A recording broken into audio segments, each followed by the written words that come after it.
안녕하세요. 234 세무TV 이승희 세무사입니다.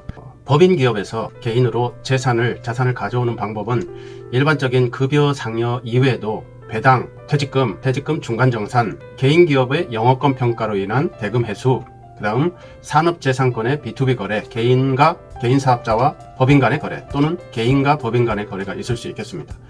그리고 마지막으로 이익 소각을 통한 출자금 회수 등 여러가지 방법이 있을 수 있겠습니다. 오늘은 최근에 많이 상담을 하고 있는 배당에 대해서 정기 배당과 중간 배당으로 실무 업무를 보시는 분들을 위해서 간략하게 회계 처리와 세무 처리를 요점 정리해 드리도록 하겠습니다. 먼저 기업 회계 기준에 의한 회계 처리를 살펴보도록 하겠습니다. 배당을 하게 되면 먼저 배당 기준일을 정하고 그 다음에 배당을 주주총회에서 확정을 하고 지급을 하게 되는 이 3단계 절차로 이루어지는데요.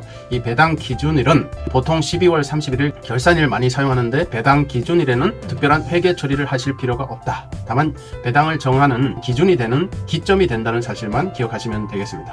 그런 다음 3월달 정기주주총회에서 배당 확정을 하게 되는데요. 이때는 권리 의무가 확정되기 때문에 회계 처리를 해 주셔야 되겠습니다. 3월 정기총회에서 잉여금 처분에 의한 회계 처리를 한다는 점을 참고하시면 좋겠습니다. 정기 배당은 3월달에 주주총회를 통해서 확정을 하지만 뒤에 나오는 중간 배당은 이사회 절차를 통해서 확정한다는 차이점도 참고해 주시면 좋겠습니다. 자, 그리고 나서 정기 배당의 경우 3월에 주총을 하면은 보통 4월에 지급이 이루어지는데 지급이 이루어지면은 원천징수 이행 신고 절차가 있을 수 있겠습니다. 4월에 지급을 하게 되면은 5월 10일까지 원천징수 신고 납부를 하시면 되겠습니다. 다음 실전 회계 처리와 더 좋은 세무사랑 등 프로그램 입력에 대해서 간단히 말씀드리겠습니다. 정기배당을 먼저 설명드리겠습니다. 정기배당은 보통 3월에 이루어지는데 12월 31일 기준 시점의 주주들에게 지급할 배당을 최종적으로 승인하고 확정하는 절차로 보시면 되겠습니다. 예를 들어 보겠습니다. 주식배당 5천만원, 현금배당 1천만원 이렇게 확정이 되면은 현금배당의 경우는 자본금의 50%에 이를 때까지 이익준비금을 적립할 수가 있는데요. 이익준비금은 이익배당의 10% 이상을 적립할 수 있습니다. 이렇게 10% 이상 적립해서 최대 자본금의 50%까지 적립할 수가 있겠습니다. 회계 처리 한번 보겠습니다. 12월 31일 배당 기준일은 배당을 받을 주주를 확정하는 절차이기 때문에 회계 처리는 발생하지 않습니다. 그리고 배당을 확정하는 권리 의무를 확정하는 3월 정기주주총회 때 이제 드디어 회계 처리를 하시게 되는데 다음과 같이 회계 처리를 하시면 되겠습니다. 일반 전표에서 이 회계 처리를 하시게 되는데요. 차변에 먼저 2월 이익 잉여금을 총액으로 6,100만 원을 떱니다. 그리고 대변에는 이익 처분에 의한 미직배당금 1,000만 원, 그 다음에 미교부 주식배당금 5천만 원, 그리고 이익준비금 10% 100만 원 이렇게 본계하시면 되겠습니다. 여기서 미교부 주식배당금은 나중에 실제로 주식이 발행이 되면은 차변으로 떨면서 대변에 자본금 이렇게 본계를 하시게 되는데요. 이렇게 배당 확정이 되면은 예를 들어 4월 20일에 배당금을 지급하게 되면은 역시 일반 전표에 다음과 같은 본계가 일어나면 되겠습니다. 차변에 미교부 주식배당금, 대변에 자본금 5천만 원, 주식을 발행해 줬다는 뜻입니다.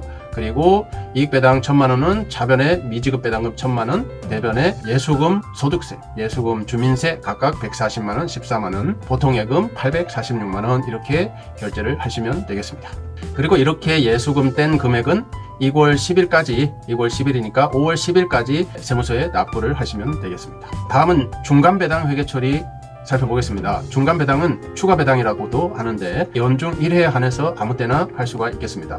역시 이 경우도 추가배당을 할 주주를 정해야 되기 때문에 일정한 날을 정해서 그날의 주주에게 추가배당을 해주시면 되는데 중간배당 기준일은 반드시 12월 30일은 아닐 수도 있다는 점 참고하시기 바라겠습니다. 조건으로는 상법에 의해서 중간배당 문구가 정관에 반드시 있어야 하겠습니다. 정관에 중간배당 문구가 없다면 세법상은 가지급금으로 볼 여지가 있기 때문에 반드시 정관 변경 작업을 하셔야 된다는 점 명심하시기 바라겠습니다. 그리고 이 중간배당을 할 수 있는 범위는 전기 결산일 현재 이익배당 가능한 범위 내에서만 가능하다는 점도 참고하시기 바라겠습니다. 예를 하나 들어보겠습니다. 중간배당이기 때문에 이사회에서도 결의가 가능합니다. 이 경우는 12월 31일 주주로 하겠습니다. 12월 31일 주주에게 중간배당을 하기로 이사회로 확정을 했습니다. 금액은 현금배당 1,000만 원 이렇게 정해보겠습니다. 지급 시기는 6월 30일로 정했습니다.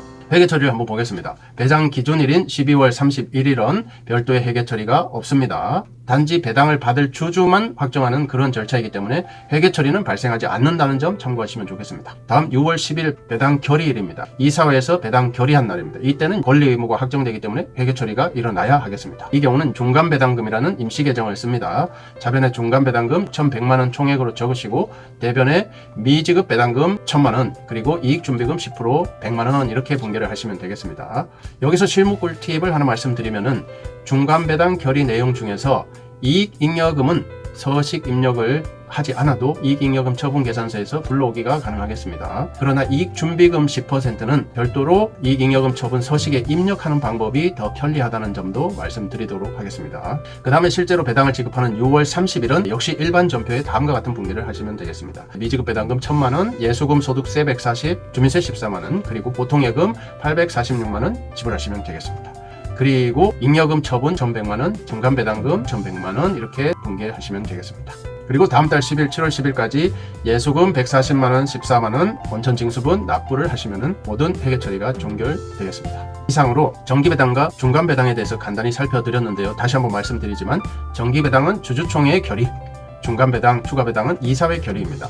그리고 정말 중요한 점은 상법 절차를 지키지 않을 경우는 세법상 가지급금으로 의제될 수도 있기 때문에 반드시 철저히 상법 절차를 지켜서 배당을 진행해 주시기를 바라겠습니다. 실무를 하시면서 더 궁금한 사항은 밑에 나가는 저희 1644-9538로 문의를 주시면 자세히 설명드리도록 하겠습니다. 자, 오늘 영상은 여기까지 하겠습니다. 감사합니다.